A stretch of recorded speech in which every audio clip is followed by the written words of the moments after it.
ईद के तीसरे रोज़ 15 पे कॉल चली कि एक बंदे को सर पर और दूसरे को बाजू पर फायर लगा। ये इतला पाते हुए SHO DSP और मैं खुद मौके पर गए और वहाँ पे जाकर हमने कैमरास वगैरह चेक की और लोगों को इंटरव्यू करना शुरू किया। तो उसमें ये बात सामने आई तहकीक के बाद कि ये बेसिकली एक वन व्हीलर्स का गैंग था जो 15 से 20 मोटरसाइकिलों की शक्ल में GT रोड पर निकले।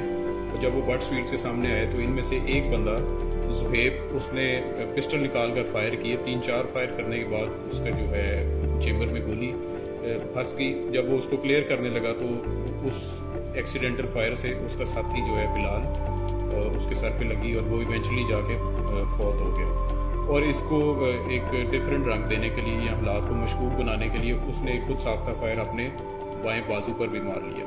बहरहाल पुलिस ने इसको प्रोफेशनली डील करते हुए उसके मोबाइल में से वो वीडियो भी उस इंसिडेंट की मिल गई जिसमें वो फायर करता नज़र आ रहा है और एक्चुअली उस बंदे को दूसरे बंदे को सर पर फायर लगता है। तो वो हमने इवेंचुअली जो है वो 9mm पिस्टल भी उससे रिकवर कर लिया और उस पर बाकायदा वो रगड़ वगैरह भी देखी जा सकती थी जब वो गिरा सड़क पर, तो वो जिस पर लगी थी।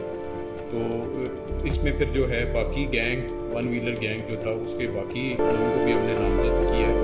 4 मेन जो बंदे हैं उनको हमने गिरफ्तार किया। वालिदैन से गुजारिश करूँगा कि उन पर बहुत बड़ी रिस्पॉन्सिबिलिटी आती है, वो अपने बेटे पे, बच्चों पे नज़र रखें कि वो इस खूनी खेल से दूर रहें। और इवन जो अगर आपके कोई हमसाये में कोई इस खेल में शामिल है तो प्लीज़ उसकी भी फौरी इत्तला 15 को दें या लोकल पुलिस स्टेशन को दें ताकि हम बर वक्त कार्रवाई कर सकें और ना सिर्फ लोगों की बल्कि उस बच्चे की अपनी ज़िंदगी को भी महफूज कर सकें। बहुत शुक्रिया।